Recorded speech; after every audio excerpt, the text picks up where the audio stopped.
Positive emotions don't only contribute to our success, they don't just contribute to our feeling good, they also contribute to our well-being. Optimistic people, and again, not Pollyannish detached optimism, but grounded optimists, on average live significantly longer. Bless you. Their immune system is stronger. So it also helps in terms of physical health.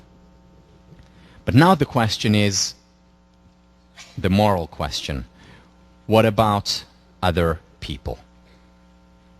How can I talk about or act in my life pursuing my happiness? Isn't that selfish? And the answer is yes, it is selfish.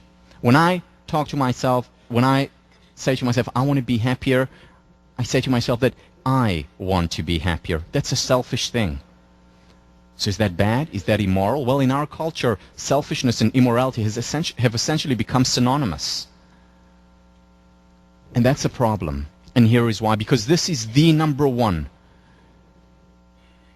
Equating the two, selfishness and immorality, is the number one cause, subconsciously mostly, but not only, number one cause of unhappiness. Because people feel guilty about pursuing their own happiness. People feel guilty at times feeling good about themselves.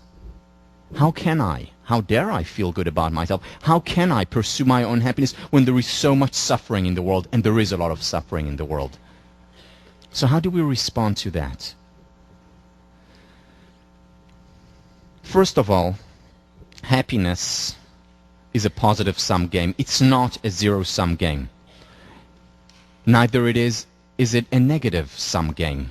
It's not that my happiness takes away from other people's happiness, which would be a negative-sum game. If I have more, you necessarily have less.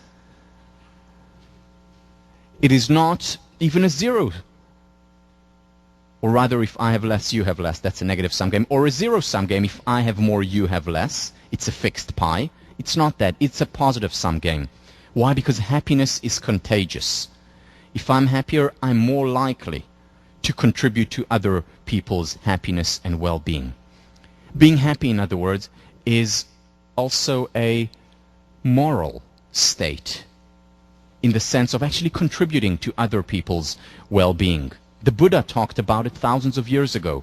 Thousands of candles can be lighted from a single candle, and the life of the candle will not be shortened.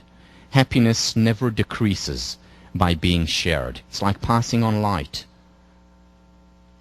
And if you're happy and work on your own happiness, you're contributing indirectly to other people's happiness. Just like the baby who laughed last time made you laugh.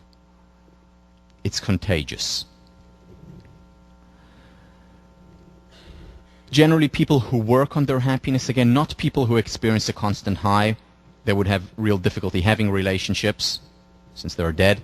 But generally people, those of us who are alive, who work on our happiness, who experience the vicissitudes of life, the ups and downs, but overall work on our happiness and become happier and happier, have better relationships, more generous, more accepting of other people, more tolerant of other people, as well as of themselves.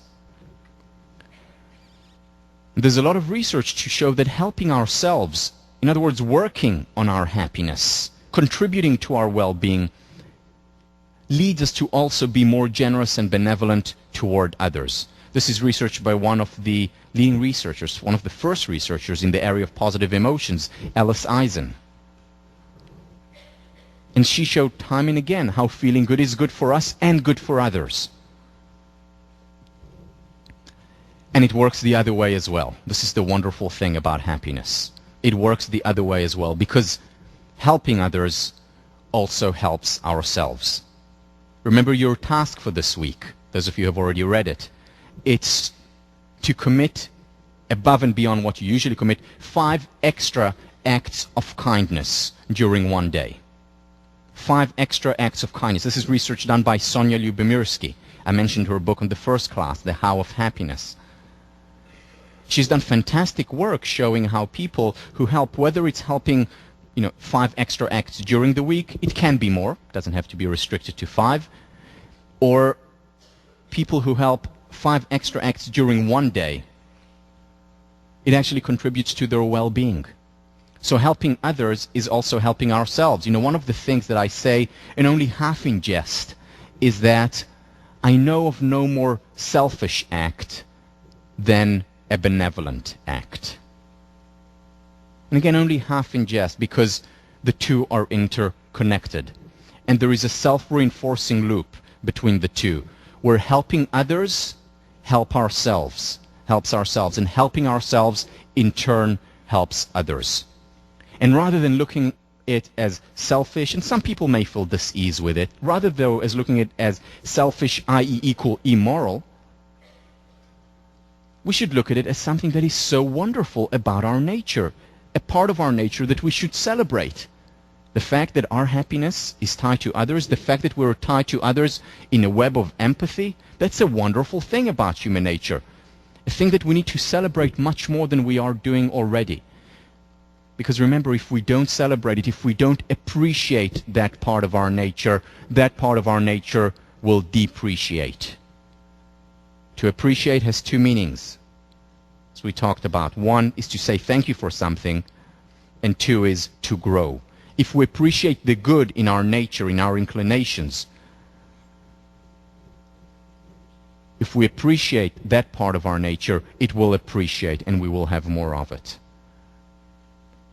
If we look down on it and say, it's a terrible thing that I just derived benefit from helping other people, then that part of our nature will depreciate over time.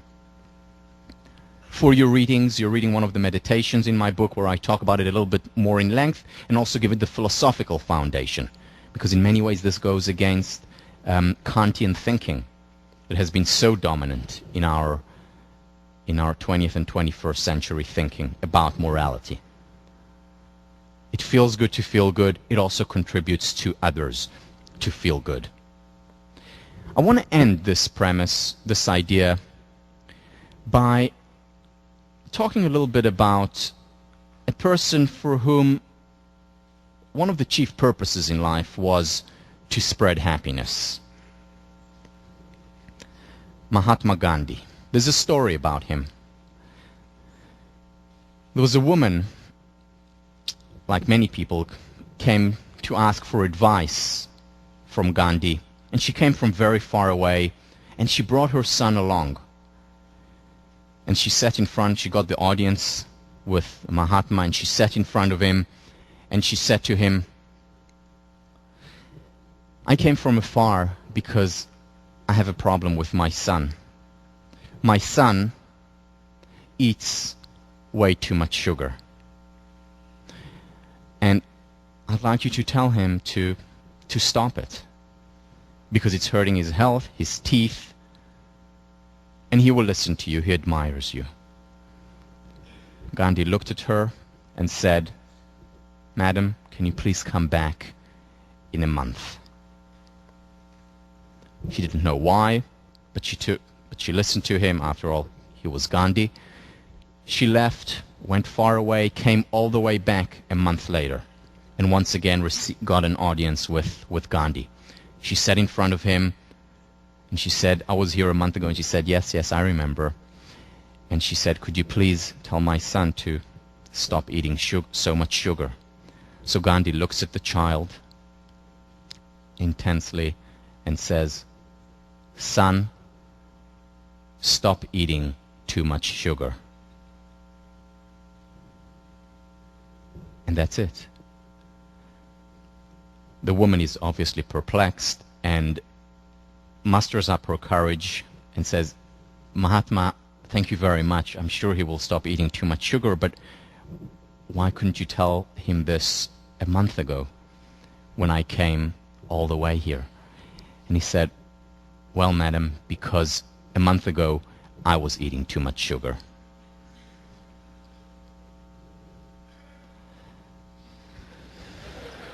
Yeah, I know it's a very sophisticated joke. It takes a while, but I'm glad you got it.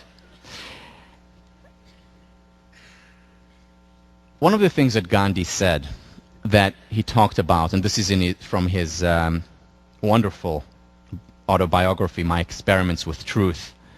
Be the change you want to see in the world.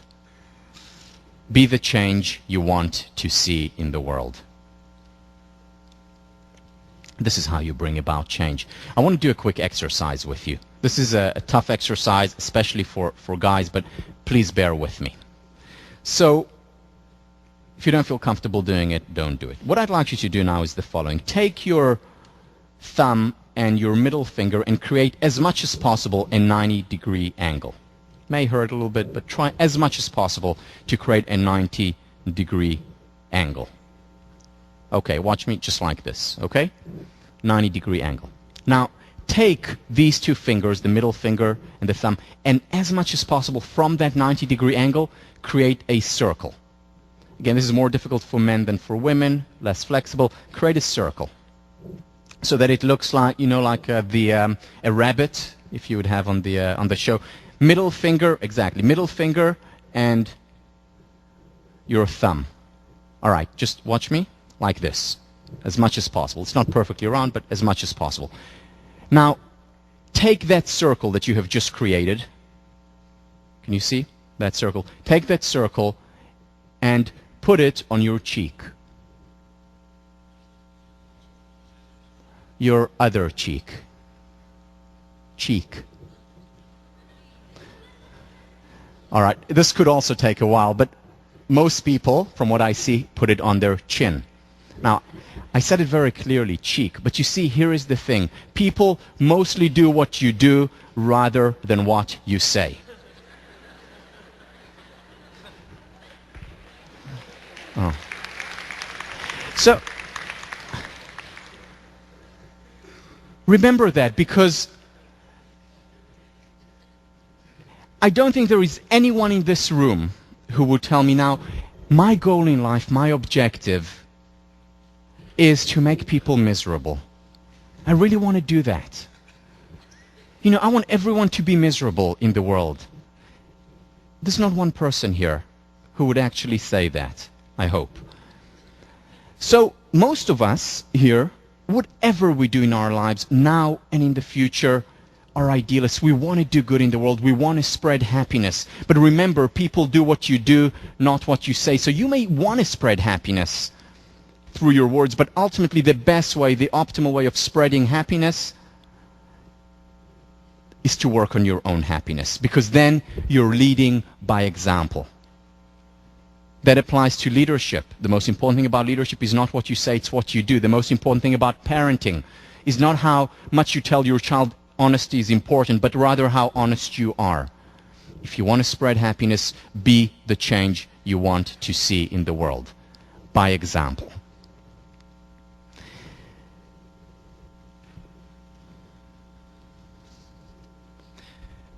So these are the 5 basic premises that we talked about. They form the foundation of the course. And what we're going to do over the next couple of months is expand on these. Most importantly, see how we can take the research, the rigor, and apply it to our lives. So let me move on now to the next